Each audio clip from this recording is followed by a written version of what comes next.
Syarah akidah Tahawiyah, hati-hati, yang berkembang di masyarakat kita punya Wahabi. Maka saya kasih tahu yang bukan Wahabi. Syarah akidah yang pertama, Fathul Majid yang punya orang Wahabi sangat banyak. Yang Ahlu Sunnah cuma yang ini. Maka jangan salah. Ketika bacanya pastikan sampai akhir baca judulnya dan lihat siapa nama pengarangnya. Sebab Fathul Majid yang lain rata-rata punya Wahabi.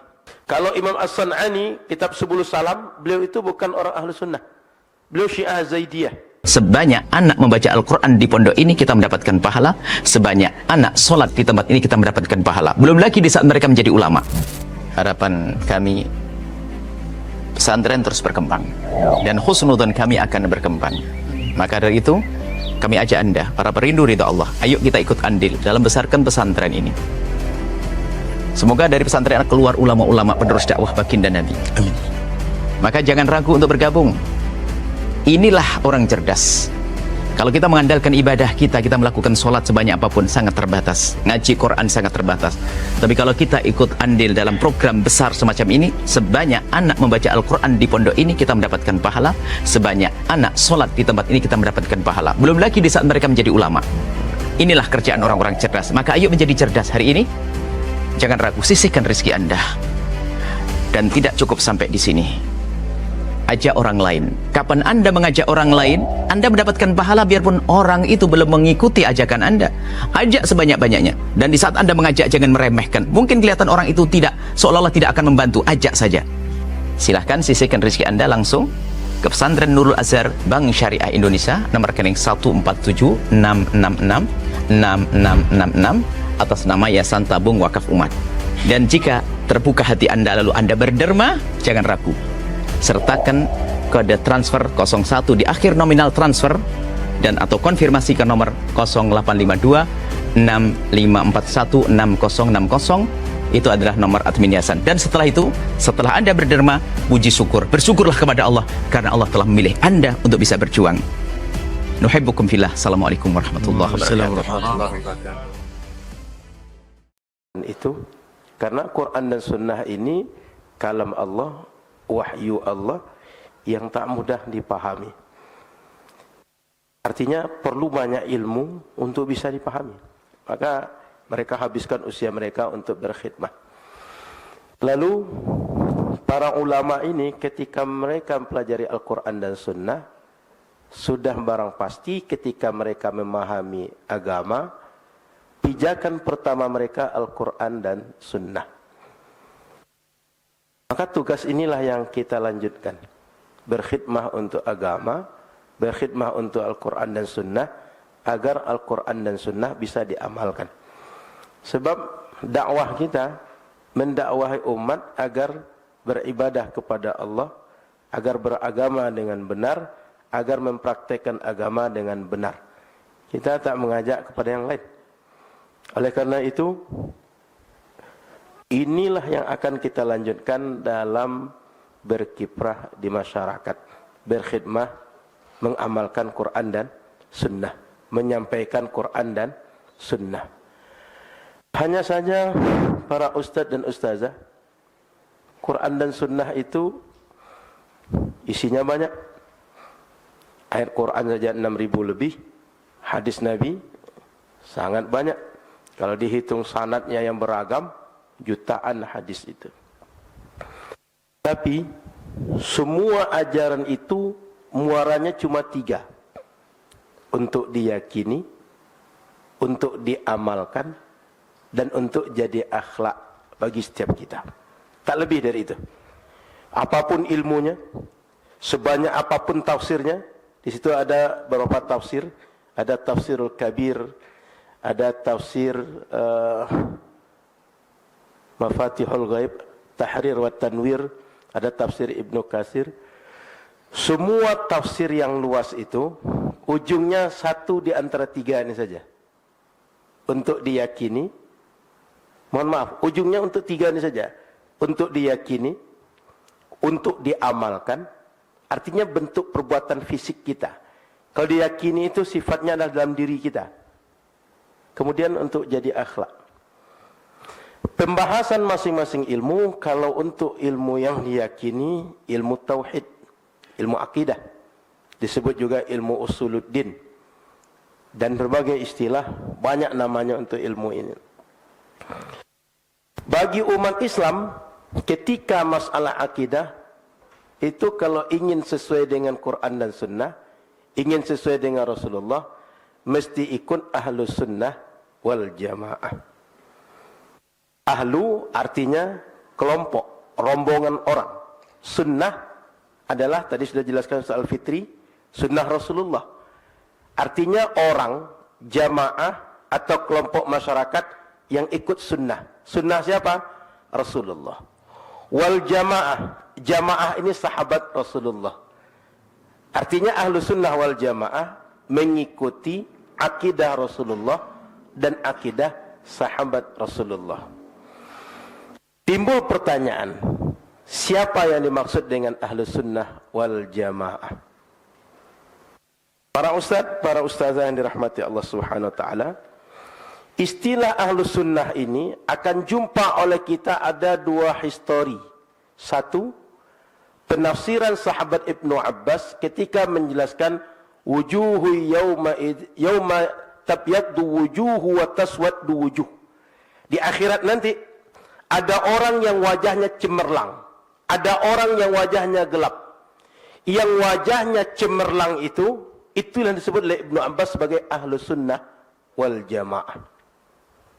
Yang kedua, dulu setelah masa khalifah, terutama masa Sayyidina Khalifah Sayyidina Uthman, kemudian masa Sayyidina Ali, muncul banyak pertikaian di antara sahabat, sehingga ada Khawarij, ada Syiah, ada yang di luar Khawarij dan Syiah, lalu muncul lagi ada Murji'ah, ada Qadariyah, ada Jabariyah, dan berbagai sekte yang lain. Di abad ketiga, Imam Abu Hasan al-Ash'ari mengembalikan ajaran-ajaran yang sesat tadi kepada ajaran sesuai akidah Rasulullah dan sahabat. Setelah beliau muncul itulah maka muncul istilah ahlu sunnah wal jamaah. Sebelumnya tak ada istilah itu. Hanya sahabat Ibnu Abbas mentafsirkan yauma tabyaddu wujuh, orang yang putih wajahnya di akhirat, ahlu sunnah. Kemudian menjadi kelompok atau nama untuk yang mengikuti akidah Rasulullah dan sahabat setelah Imam Abu Hasan al-Ash'ari. Maka ahlu sunnah wal jamaah itu ada historinya. Sehingga di dalam kitab ahlu sunnah al-Asy'ariyah Syahadatu Ulama al-Ummah wa Adillatuhum, Syekh Dr. Muhammad Hasan Hitu, beliau ditanya orang, kata beliau, fa inna aghraba su'alin wujjiha ilayya fi hayatil ilmiyah huwa hal yu'tabarul asy'ariyatu min ahli sunnah wal jamaah. Kata beliau, pertanyaan paling aneh sepanjang perjalanan akademis saya. Beliau seorang profesor yang sekarang menulis buku ensiklopedia fikih itu lebih kurang 200 jilid. Dan belum terbit. Masih ditulis. Tidak tahu entah sampai 300 jilid entah berapa.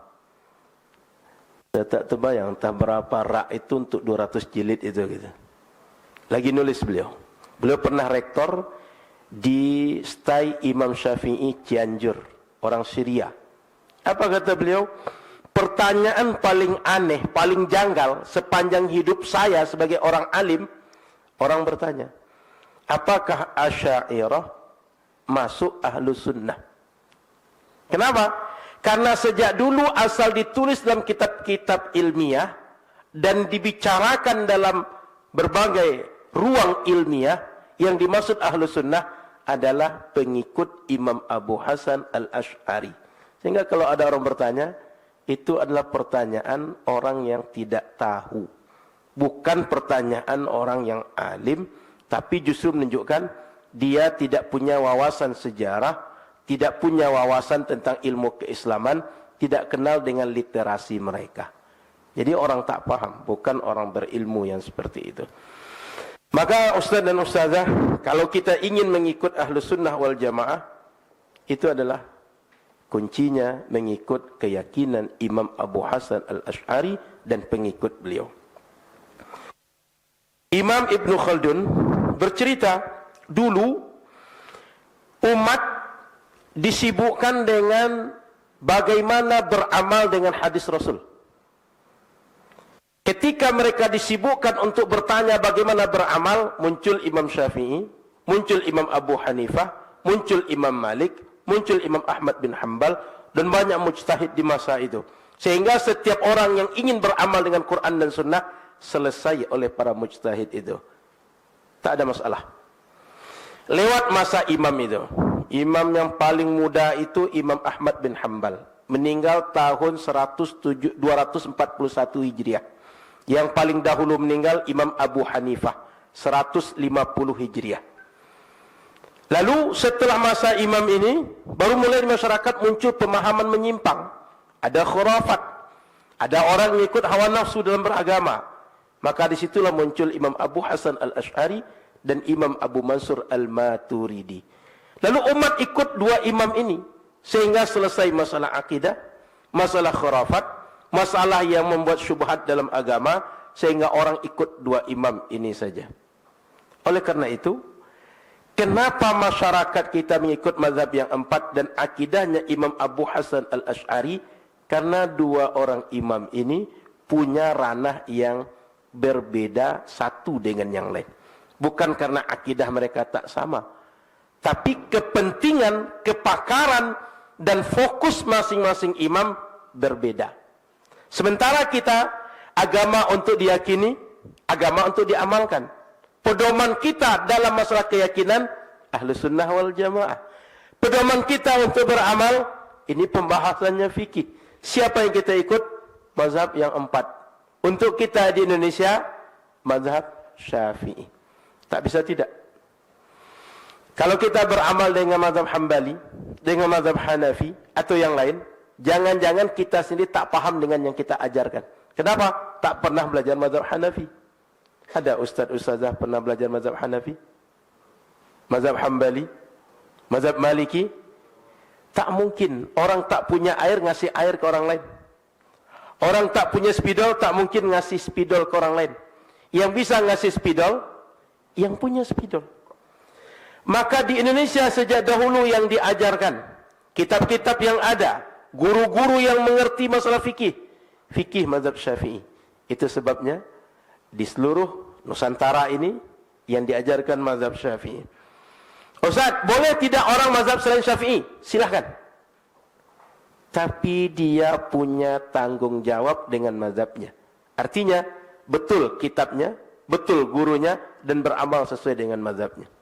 Dan ketika beramal dengan mazhab dia, fokus dengan mazhab dia, dan tak usah menyerang orang lain. Kenapa? Karena perbedaan dalam masalah mengamalkan mazhab ini, perbedaan dalam menyimpulkan maksud Quran dan Sunnah, bukan perbedaan mengambil Quran dan Sunnah, dan yang lain tidak mengambil Quran dan Sunnah. Yang berbeda adalah memahami maksud Quran dan Sunnah. Lanjut. Yang ketiga, jadikan akhlak. Pembahasannya tasawuf, atau ilmu tazkiyatun nafs, atau ilmu ihsan, atau ilmu suluk. Itu sama semua. Atau ilmu akhlak, atau ilmu adab. Semua istilah itu sama maksudnya. Bagaimana kita menata hati kita bersih dari akhlak yang tidak baik, sehingga tidak ada dengki, tak ada sombong, tidak ada takabur, dan bagaimana mengisinya dengan akhlak terpuji. Ada rasa syukur, ada istighfar di situ karena kita taubat, ada rasa khauf, ada rasa raja, dan berbagai hal yang semuanya ada di hati. Maka para ustaz dan ustazah, ini pakem kita. Quran, hadis, setelah dikaji ulama, ketika disimpulkan, ujungnya untuk diyakini, untuk diamalkan, untuk jadi akhlak. Pembahasan ilmunya ilmu tauhid, ilmu fikih, ilmu tasawuf. Dalam fikih akidah kalau ingin benar, jalanlah dengan Ahlus Sunnah wal Jamaah. Dalam fikih kalau ingin benar, satu di antara mazhab yang empat. Ustaz, kami mengamalkan mazhab yang empat semuanya. Silahkan, kalau mampu. Kalau tak mampu, sama dengan baca Fatihah. Cukup dengan qiraat yang selama ini kita baca saja.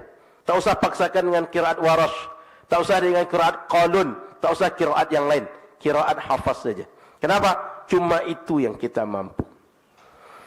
Dalam masalah akhlak, pelajarnya tasawuf. Ustaz, dalam mengamalkan tasawuf, dalam mengamalkan zikir, kami ngambil tariqah Naqsyabandiyah, silakan. Samaniyah, silakan. Khalwatiyah, silakan. Ikutlah masing-masing. Tapi jangan pernah menganggap kita paling benar, orang salah. Jadi, semua sekte dalam Islam ini, kalau mereka menganut beda dengan yang lain, silahkan. Tapi jangan anggap orang lain salah, orang lain sesat. Karena kenapa? Orang lain bisa menganggap kita salah dan sesat. Karena kita dengan mereka, tak ada yang bisa memastikan mana yang paling benar. Jadi, para ustaz dan ustazah, silahkan beramal dengan apa saja. Tapi bila kita ikut masyarakat kita, yang tiga ini yang ada di masyarakat. Kalau ingin ustaz dan ustazah diterima masyarakat, mesti sama dengan mereka. Kalau beda, bisa diterima mereka, tapi ustaz ustazah butuh kerja keras yang lebih. Memahamkan masyarakat, membiasakan masyarakat, sehingga mereka menganggap bahwa yang kita ajarkan lumrah dan sudah menjadi amal untuk masyarakat. Jadi ustaz ustazah ini mesti kita paham bahwa masyarakat kita berpegang dengan ini. Maka para ustaz dan ustazah, jika tidak bisa menguasai semua ilmu dalam Islam, pastikan yang tiga ini ustaz ustazah paham. Kan ilmu banyak, ada ilmu tafsir, ada ilmu bahasa. Bahasa ada nahwu, ada saraf, ada ilmu wada', ada ilmu balaghah, dan semua ilmu. Kalau tak bisa semua ilmu dalam Islam, pastikan yang tiga pilar ilmu ini ustaz ustazah ngerti.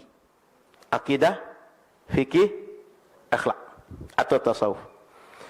Jika tak bisa menguasai tiga ilmu ini keseluruhan, pastikan ustaz dan ustazah mengerti ilmu yang wajib diketahui setiap muslim dalam satu bidang ilmu itu.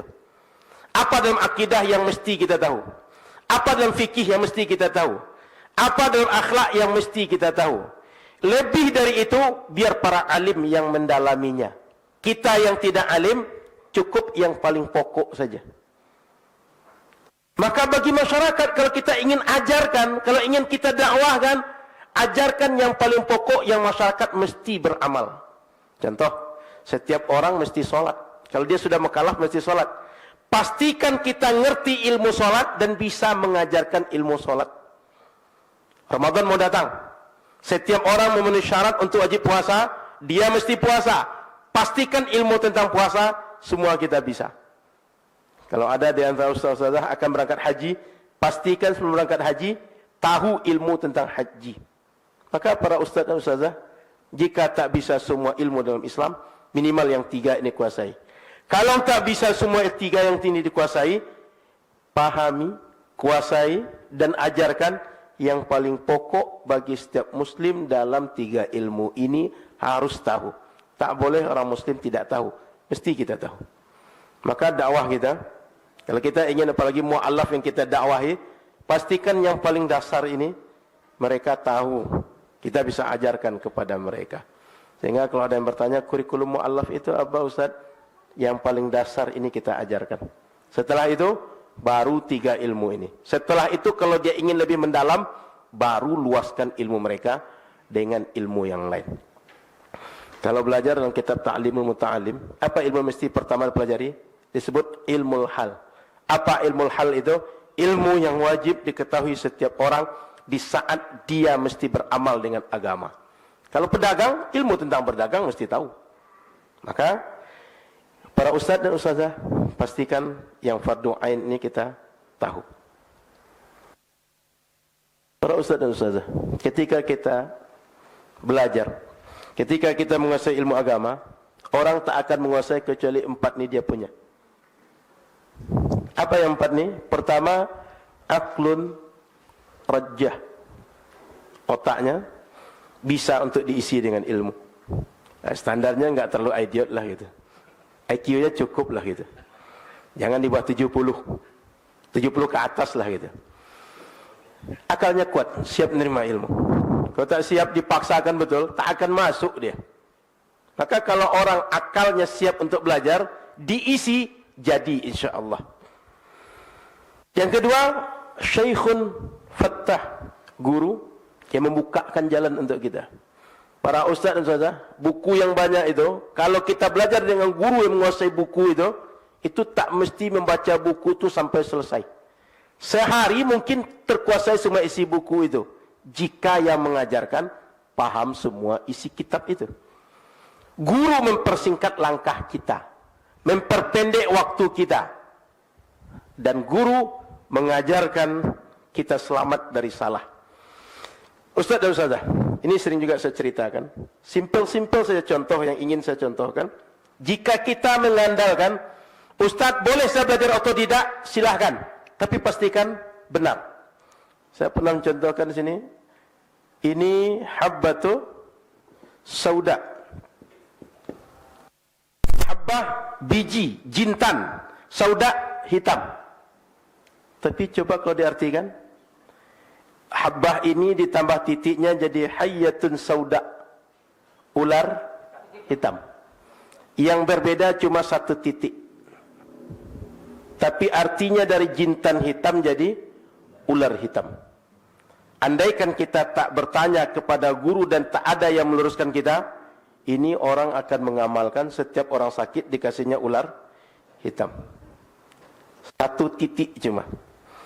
Ada lagi, kalau kamu datang ke solat, maka datanglah dengan sakinah dan waqar, tenang, tak buru-buru, tak tergesa-gesa. Lalu buku mereka robek dimakan tikus, sehingga hilanglah sebagian huruf, hilang tamarbutoh. Apa kata gurunya? Kalau kalian solat, jangan lupa bawa sikin, pisau. Karena hilang tamarbutoh dimakan tikus. Sudah itu ketika dia lanjutkan membacanya, hilang titik pada qa. Dan hilang waw satu. Apa katanya? Bawalah pisau wa fa'run. Fa'run tikus. Bawa pisau dan tikus. Sehingga orang sekampung itu, asal pergi solat, setiap solat itu bawa kantong, bawa tas, di dalamnya pisau dan tikus. Ada tikus yang sudah busuk, yang sudah tulang. Orang heran, kenapa mereka macam itu? Rupanya referensi yang mereka baca, hilang titiknya, hilang sebagian huruf, maka yang terjadi adalah salah dalam praktek agama. Jadi ustaz dan ustazah, kalau tak ada guru, tak tahu kita bahwa itu salah. Kalau tak ada guru, tak ngerti kita bahwa ini ada pemahaman bermasalah. Maka ingin saya sampaikan, para ustaz dan ustazah, kalau kita bukan orang alim, belum sampai tahap bisa belajar mandiri, belajarlah dengan guru. Kalau bisa, silahkan. Bacalah buku sebanyak-banyaknya. Tapi kalau belum, pastikan kita bisa belajar dengan guru. Yang ketiga, kutubun shahah. Kita ingin benar dalam beragama, pastikan buku yang kita rujuk valid, terpercaya, benar yang dicetak, benar yang ditulis, benar yang kita terima. Betul seperti itu hadisnya, betul seperti itu ayatnya, betul seperti itu ulama menjelaskannya. Karena kalau salah, menyimpang pemahaman. Yang keempat, mudawamah wa ilhah. Belajarnya tak bisa 2 hari sekedar daurah ini. Belajar sekali sebulan tak bisa. Tapi kalau ingin alim, ingin jadi, memang bersungguh-sungguh. Para ulama dulu belajar 40 tahun, belajar 60 tahun itu biasa.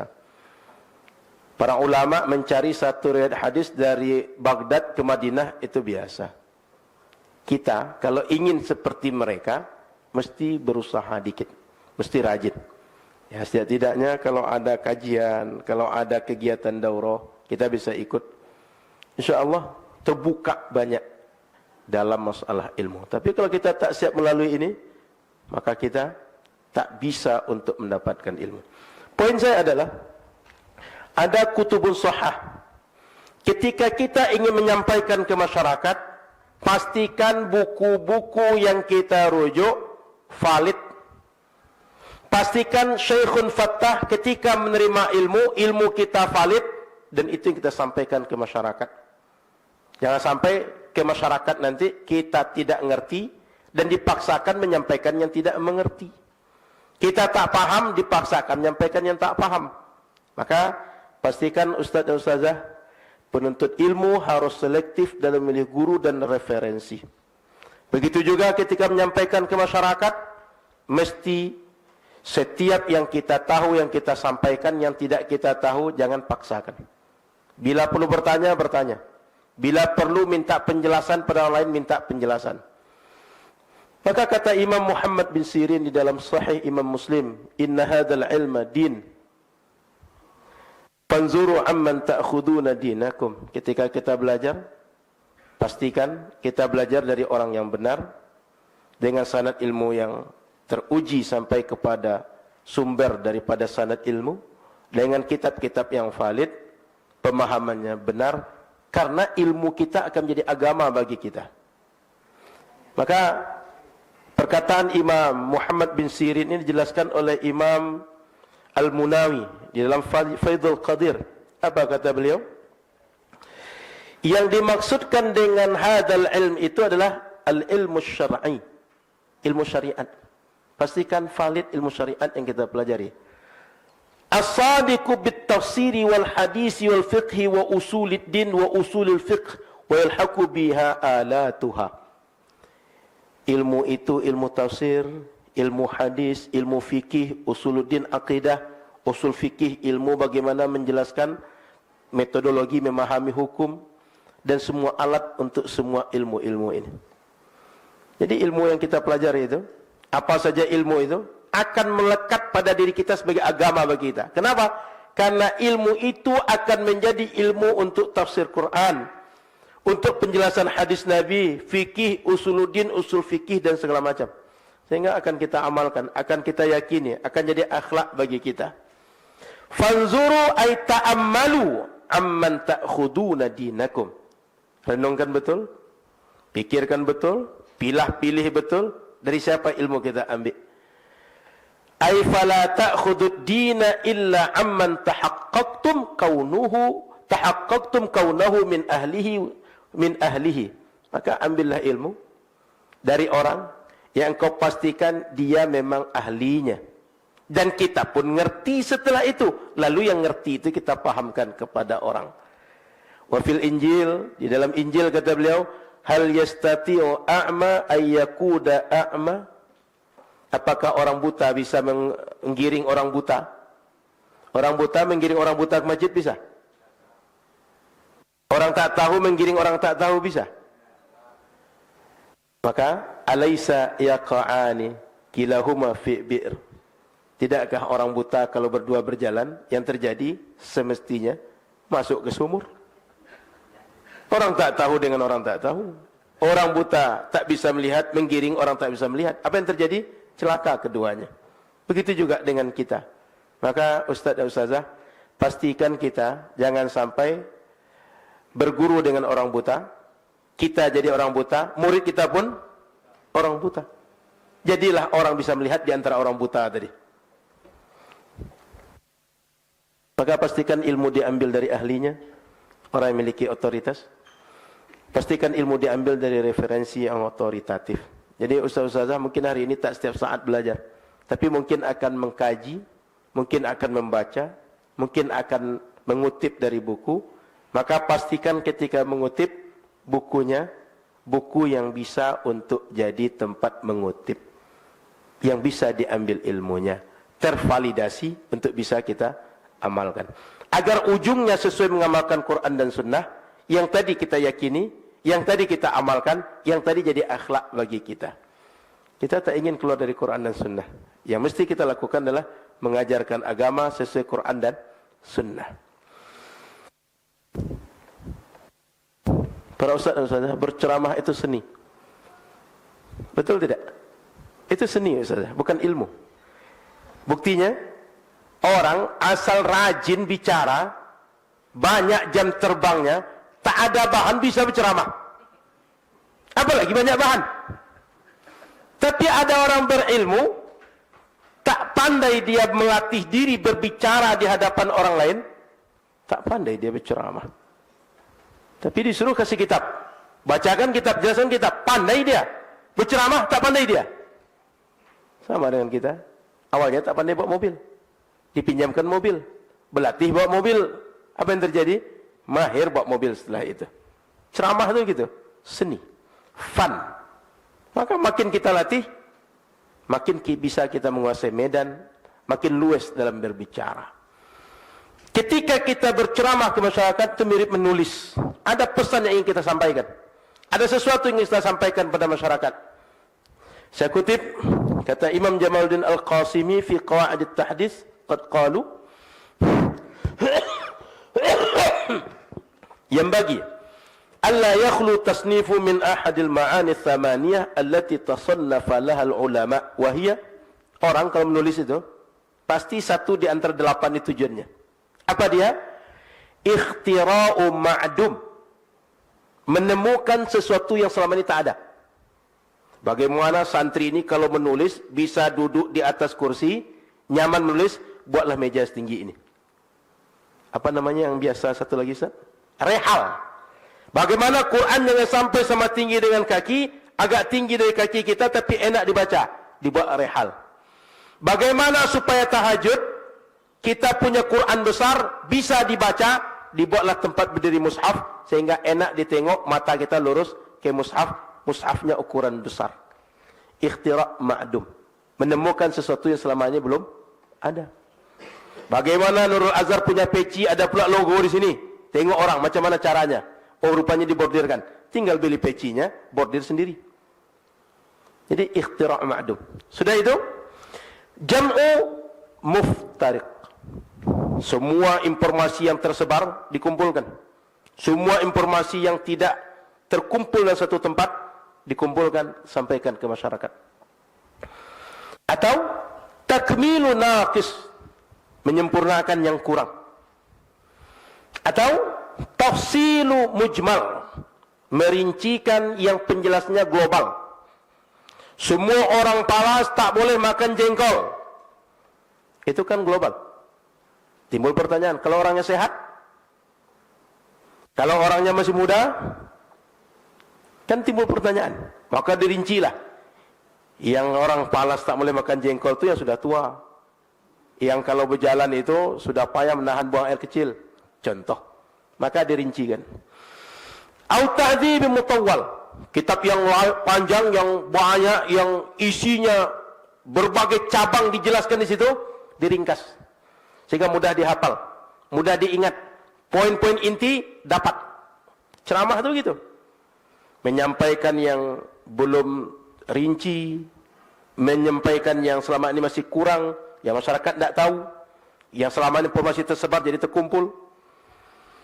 Atau tertib mukhallad. Selama ini yang sifatnya belum tersusun, terurut, kita sampaikan dengan tersusun, terurut.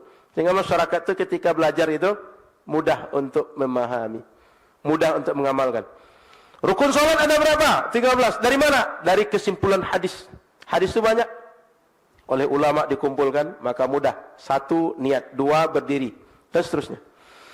Au ta'yinu mubham, atau menentukan lebih spesifik sesuatu yang belum dijelaskan secara spesifik. Au tabyin khata', atau menjelaskan selama ini yang salah dibuat masyarakat sehingga yang salah tak lagi salah, menjadi lurus. Maka ustaz-ustazah berceramah itu tak lepas dari ini, sama macam orang menulis. Ini dia terjemahannya. Menemukan sesuatu yang baru, mengumpulkan yang terpisah, menyempurnakan yang kurang, merincikan yang global, meringkas yang panjang, mengurutkan yang tak teratur, menentukan secara spesifik yang belum ditentukan, menjelaskan kesalahan. Jadi ustaz-ustazah, inilah kira-kira tugas kita masyarakat. Apa yang diperlukan masyarakat? Maka menyusun bahan ceramah tak lepas dari ini. Meskipun ada urutannya, ada muqaddimah, ada isi, ada penutup. Yang isi itu, inilah dia. Satu di antara ini. Maka orang berceramah, kadang baca ayat, banyak ayat terserak itu terkumpul oleh dia. Supaya apa? Sampai satu pemikiran kepada masyarakat. Maka Bapak, para ustaz dan ustazah, ini tugas kita, ini yang kita sampaikan ke masyarakat. Maka ini pastikan referensi kita, sumber kita valid untuk disampaikan ke masyarakat. Baru masuk kita referensi dalam menyusun bahan ceramah. Saya bagi dalam beberapa ilmu. Kitab-kitab tafsir. Tadi bahan utama kita dalam beragama adalah Quran. Quran itu penjelasannya namanya tafsir. Maka saya berikan contoh, tafsir apa yang kita rujuk dalam membuat bahan ceramah atau mempersiapkan bahan ceramah. Satu, ini populer, tafsir Jalalain. Orang pesantren ini populer sekali ini. Yang dikarang oleh Imam Jalaluddin Al-Mahalli dan Jalaluddin As-Suyuti.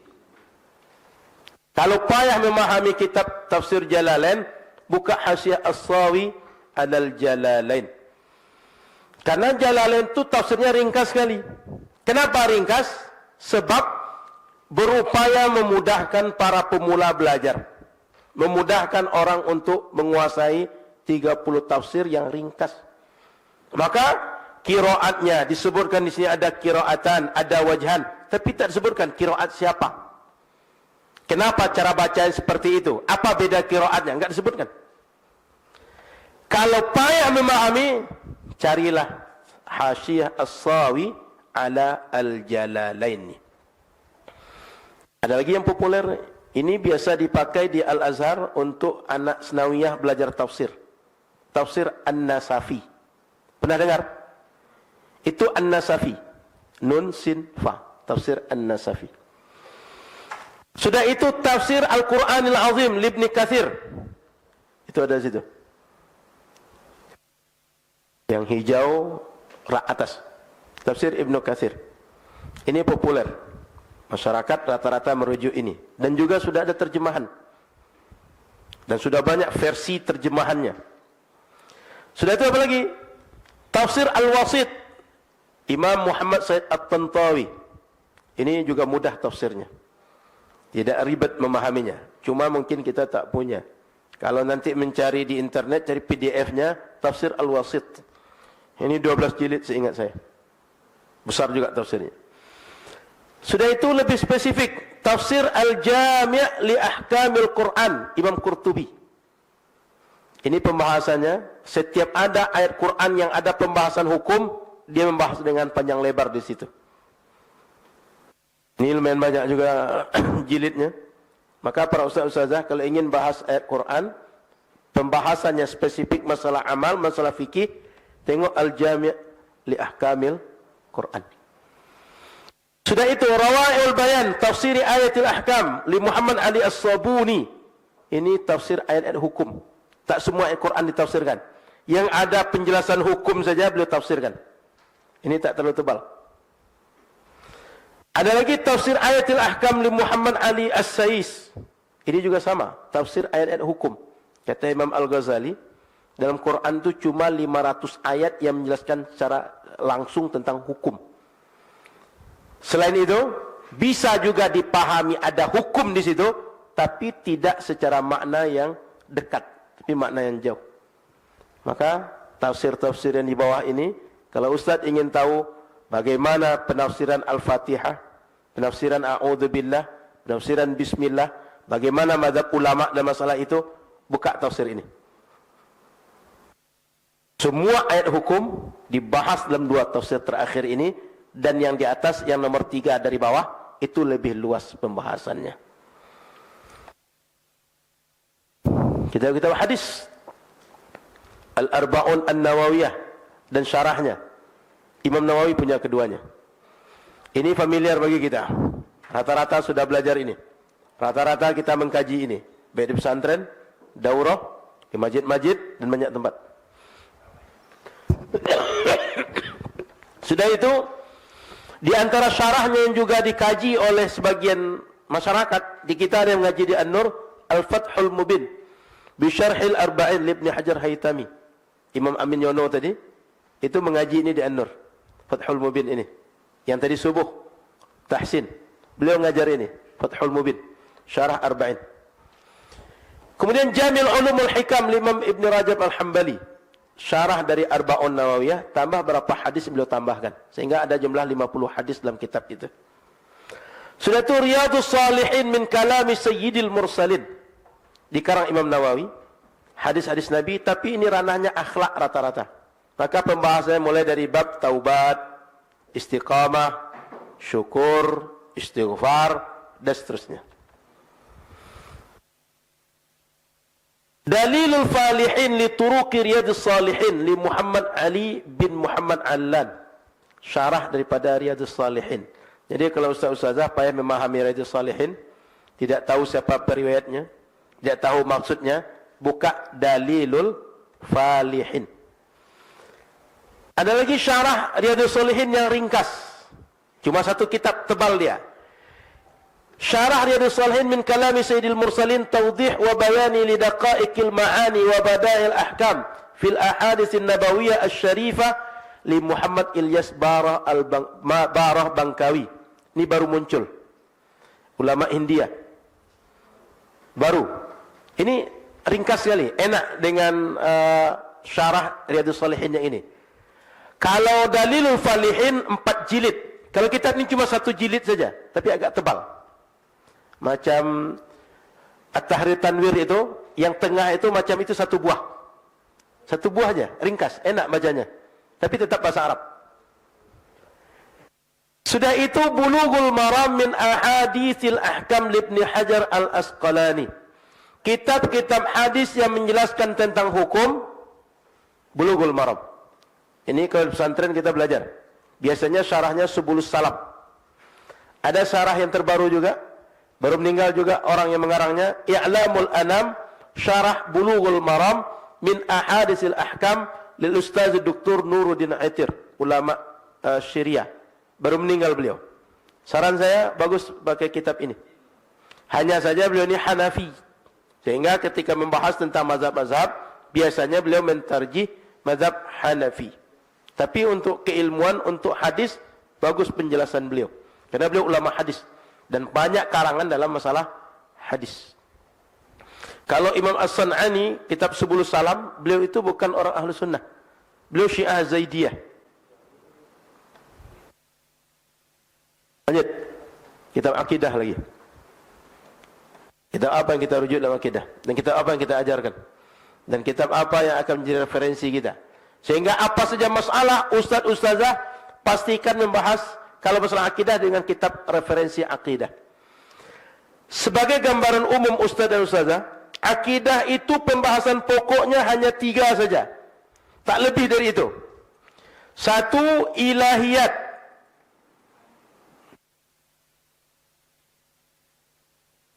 Ada penghapus. Ilahiyat. Pembahasan pertama, ilahiyat. Tak lebih dari 3 saja. 2, nubuat. 3, sam'iyat. 1, tentang ketuhanan. Semua keyakinan tentang Tuhan, sifat Tuhan, apa saja terkait dengan Tuhan dibahas di ilahiyat. Maka pembahasan pertama akidah itu ma'rifatullah. Yang kedua, nubuat, tentang Nabi. Apa itu Nabi, apa itu Rasul, apa sifat Nabi, apa sifat Rasul, apa itu mukjizat, apa saja mukjizat Rasul. Kemudian sam'iyat, hal-hal gaib yang wajib kita imani. Kita mati, alam barzakh, pertanyaan malaikat munkar nakir, nikmat dan azab kubur, nanti akan terjadi kiamat, dibangkitkan, berkumpul di mauqif, nanti akan ada hisab, akan ditimbang amal, sudah itu lewat siratal mustaqim, masuk neraka jahanam atau selamat, lewat dari siratal mustaqim itu tanpa hisab, nanti ada syafaat Nabi Muhammad, masuk surga, masuk neraka, melihat Allah. Itu pembahasan sam'iyat. 3 itu saja, tak lebih dari itu. Maka ustaz dan ustazah kalau ada masalah akidah yang dibahas, tak akan lepas dari 3 itu. Kalau ada pertanyaan, kalau ada syubhat di masyarakat, tak lepas dari 3 itu.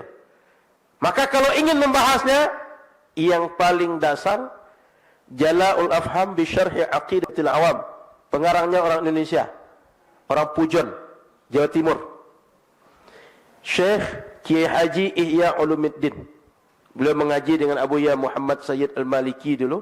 Beliau tulis penjelasan-penjelasan dari syekhnya, lalu jadi buku. Namanya Jala'ul Afham. Nah, kita tiap bulan mengkaji ini dengan ustaz-ustaz takdir. Kemudian yang ringkas lagi, yang dasar lagi, yang memuat 3 pembahasan tadi. Al-Jawahirul Kalamiyah fi Idahil Aqidah Al-Islamiyah. Imam Tahir Al-Jazairi, pengarangnya. Cetakannya silakan cari nanti. Banyak cetakan. Sudah itu yang ketiga, Al-Kharidah Al-Bahiyah fi Ilmi Tauhid. Pengarangnya Imam Ad-Dardir, ulama Mesir. Ini kitab-kitab dasar semua. Di Mesir biasanya kitab dasar belajar akidah itu Al-Kharidah ini. Kalau kita kebanyakan Jawahirul Kalamiyah. Sebagian pesantren Aqidatul Awam. Syarahnya baru Jala'ul Afham atau syarah kiai-kiai mereka. Sudah itu yang biasa juga di pesantren Syarah Tijan Ad-Darari, dikarang oleh Imam Nawawi Al-Bantani. Nah, taklifnya Imam Nawawi Al-Bantani, penjelasan risalah Imam Baijuri. Jadi kitab matannya Imam Baijuri, syarahnya Imam Nawawi Al-Bantani. Ini umumnya pesantren belajar ini. Sudah itu Fathul Majid Syarah Ad-Darul Farid, Ad-Durul Farid fi Aqaidi Ahli Tauhid. Imam Nawawi Al-Bantani juga. Ini Fathul Majid ini jangan salah, karena banyak Fathul Majid. Fathul Majid yang punya orang Wahabi sangat banyak. Yang Ahlu Sunnah cuma yang ini. Maka jangan salah.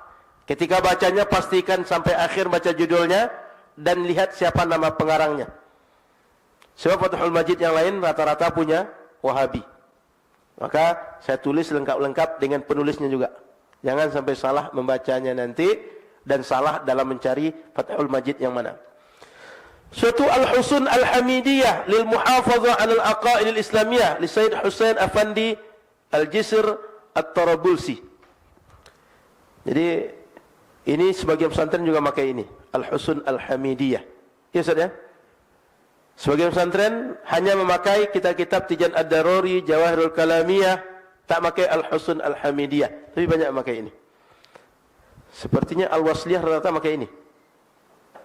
Kebanyakan kita Sumatera pakai Al-Husun Al-Hamidiyah. Tahqiqul Maqam ala Kifayatil Awam fi Ilmi Al-Kalam li Syekh Muhammad Al-Fadhali. Yang Tahqiqul Maqam itu karangan Imam Baijuri. Tapi kitab Kifayatul Awam itu Syekh Fadhali. Syekh Fadhali ini menarik. Beliau punya seorang sopir. Kalau kita tuh sopir sekarang, tukang bawa onta. Itu asal beliau pergi mengajar Imam Fadhali ini, murid ini mendengarkan Syekh Fadhali. Balik mengajar, datang mengajar, itu didengarkan terus. Sampai akhirnya jadi alim. Sehingga bisa pula mengajar akidah. Hanya karena setiap hari mengantar orang alim. Dengarkan orang alim baca kitab, dengarkan orang alim menjelaskan, bertanya pada orang alim. Muridnya pun, sopirnya pun jadi alim. Apalagi para ustaz dan ustazah, orang pesantren. Lebih bisa alim daripada seorang kusir onta. Lanjut, Tuhfatul Murid ala Jawharatit Tauhid lil Bajuri. Kalau agak luas sedikit, kitab Tuhfatul Murid, syarah Jawharatul Tauhid. Karena Jawharatul Tauhid ini adalah berbentuk nazam, berat untuk dipahami. Yang paling mudah, Tuhfatul Murid Imam Al-Baijuri. Imam Baijuri ini kitabnya sangat banyak dipelajari pesantren-pesantren kita. Baik fikih, akidah, dan yang lain-lain. Syarah Akidah Tahawiyah. Hati-hati. Yang berkembang di masyarakat kita punya Wahabi. Maka saya kasih tahu yang bukan Wahabi. Syarah akidah yang pertama, Akidah Tahawiyah pertama, Imam Abdul Ghani Al-Ghunaimi Al-Maidani. Ini ada cetakannya, bagus. Ada lagi Mukhtasar Syarah Al-Aqidah Tahawiyah Dr. Umar Abdullah Kamil, ulama dari Saudi. Suatu Syarhul Kabir, ini ada yang tinggal nih. Syarhul Kabir Al-Aqidah Al-Tahawiyah di Dr. Sa'id Abdul Latif Faudah. Sekarang orang di Malaysia, orang Yordan. Ini bagus untuk dirujuk. Jadi jangan sampai salah ketika mencari syarah Aqidah Tahawiyah. Karena syarah Aqidah Tahawiyah ini sangat banyak. Satu yang menyimpang itu li Imam Al-Iz bin li Ibni Abdul Iz, dan itulah yang dirujuk oleh orang Wahabi. Selain itu ahlu sunnah semua. Cuma satu bukan ahlu sunnah, dan itu yang berkembang yang diajarkan orang Wahabi. Maka para ustaz-ustazah hati-hati dalam memilih syarah aqidah Thahawiyah. Kita fikir lagi. Matan Safina An-Najah fima yajibu 'alal 'abdi li maulah li Salim Al-Hadrami. Ini paling dasar sekali ini. Sehingga dalamnya dikaji tentang asyhadu an la ilaha illallah wa asyhadu anna Muhammad Rasulullah, rukun salat, hal-hal terkait salat, hal-hal paling dasar sekali. Maka kalau mengajarkan orang mu'allaf jadi muslim yang baik, bagusnya mulai dari Safinatun Najah. Karena yang paling dasarnya mereka pelajari kitab ini, tak luas pembahasannya. Apalagi kalau kita tidak mencari syarah yang sangat luas. Kalau cukup dengan syarah-syarah yang ringkas, orang awam sudah bisa beragama yang paling dasar. Kalau ingin syarahnya, Kashifatus Saja, Syarh Safinatin Najah, Imam Muhammad Nawawi Al-Jawi Al-Bantani, orang kita. Atau yang punya Ba'alawi, Nailur Raja bi Syarhi Safinatin Najah li Ahmad bin Umar Asy-Syatiri. Terserah ikut yang mana, Nailur Raja, Kashifatus Saja. Tapi yang jelas ini adalah informasi-informasi dasar dalam fikih, tak berat dan tidak luas pembahasan. Sudah itu, Ar-Risalah Al-Jami'ah wa Tadhkiratin Nafi'ah li Syarif Ahmad bin Zain bin Alawi Al-Habashi. Ini biasanya kawan-kawan Yaman belajar ini, Risalah Al-Jami'ah ini. Pembahasannya juga banyak tentang masalah fikih ibadah saja, tak berat pembahasannya. Itu baru masuk yang kita setiap bulan, Matan Al-Ghayah wa Takrib Imam Abi Syuja', yang kita baca setiap bulan. Fathul Qarib, kalau tak cukup pembahasan di Matan Al-Ghayah wa Takrib, tengok syarahnya Fathul Qarib Al-Mujib fi Syarih Al-Faz At-Takrib li Syekh Muhammad bin Qasim bin Muhammad Al-Ghazi. Jadi bisa Fathul Qarib, bisa Matan Takrib, atau yang lebih di bawahnya, atau ke atasnya lagi. Tak cukup dengan Fathul Qarib, Hasyiah Imam Al-Baijuri ala Fathul Qarib. Ingin yang lebih mudah dan kitabnya disusun dengan gaya kontemporer, Al-Mu'tamad fil Fiqh Syafi'i dari Ustaz Dr. Muhammad Az-Zuhaili. Ini 4-5 jilid nih. Ditulis seperti kitab-kitab sekarang. Kalau kitab lama kan enggak ada titik, enggak ada koma. Lurus di semua. Kalau sekarang dia tulis macam kitab sekarang, ada paragrafnya, ada poin-poinnya. Atau Al-Fiqhul Manhaji ala Madhabil Imam Syafi'i li Dr. Mustafa Al-Khin, Dr. Mustafa Al-Bugha dan Ali Asy-Syurabji. Jadi ini juga dibahas di An-Nur. Ada yang bahas fikih ibadahnya, ada fikih muamalatnya, ada fikih munakahatnya. Saya ingat saya fikih ibadahnya Dr. Zulkarnaini yang ngajar. Muamalatnya Ustaz Hasbullah, munakahatnya Dr. Mawardi. Ini kitab ini dibagi 3. Kenapa dibagi 3? Kalau satu orang lama betul selesainya. Supaya cepat selesai, dibagi ustaz-ustaznya membahas satu bab, fokus satu-satu. Kitabnya satu, tapi ada yang munakahat saja, ada muamalat saja, ada ibadah saja. Lanjut. Rahmatul Ummah fi Ikhtilafil A'immah, Imam Ibni Abdurrahman Ad-Dimashqi. Ini kitab fikih muqaran yang klasik. Dan ini banyak dirujuk ulama dulu, fikih perbandingan mazhab. Atau yang lebih luas, yang paling simpel, yang mudah, Al-Mawsu'ah Al-Fiqhiyah Al-Kuwaitiyah. Tapi ini banyak jilidnya, 45 jilid setahu saya. Jadi kalau ingin pembahasan lebih luas, kontemporer, bahasanya mudah, terstruktur, Mawsu'ah Al-Fiqhiyah Al-Kuwaitiyah. Ada juga Al-Fiqhul Islami wa Adillatuhu lil Ustaz Dr. Wahbah Zuhaili. Ini bukunya juga ada. Dan banyak juga. Di sini kita belum punya. Jadi ustaz dan ustazah, kalau ingin membahas fikih perbandingan, ingin tahu mazhab yang lain, ini kitab-kitabnya. Yang tadi khusus mazhab Syafi'i. Sekali lagi saya sampaikan, tak mengungkap kitab mazhab yang lain. Kenapa? Di kita barangkali tak berguna, sebab kita tak punya orang yang mengajarkan mazhab Hanafi, Hambali, Maliki, dan masyarakat kita selama ini tidak tahu. Maka kita datang ke masyarakat dengan apa yang mereka tahu, yang mereka amalkan, dan yang mereka perlukan. Rujukan kita kitab akhlak lagi. Karena tadi kan 3. Fikih, akidah, akhlak. Maka itu yang saya sampaikan, apa yang kita rujuk. Pertama, kalau akhlak bisa Mau'izatul Mu'minin min Ihya'i Ulumuddin. Ringkasan daripada kitab Ihya Imam Al-Ghazali yang dikarang oleh Imam Muhammad Jamaluddin Al-Qasimi. Ini ringkas kitabnya, tidak tebal. Di pesantren banyak pakai ini. Sudah itu bisa juga Risalah Al-Mu'awana wal Muwazara wal Muzahara liraghibina minal mu'minin fi suluki tariqil akhirah li Imam Abdullah bin Alawi bin Muhammad Al-Haddad. Beliau banyak ngarang kitab.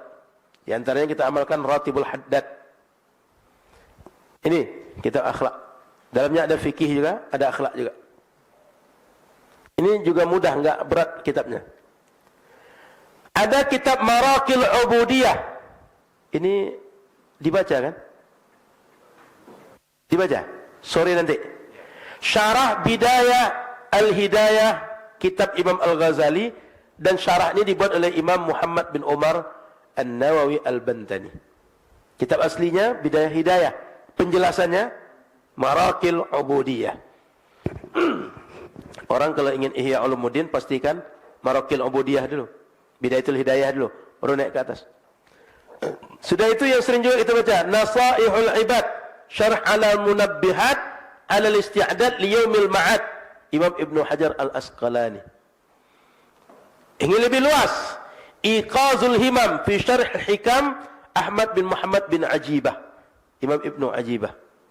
Kita akan sering dengar kita hikam kan? Penjelasannya yang agak enak, yang populer, yang sering dikaji, di Al-Azhar juga dikaji, Iqazul Himam fi Syarhil Hikam.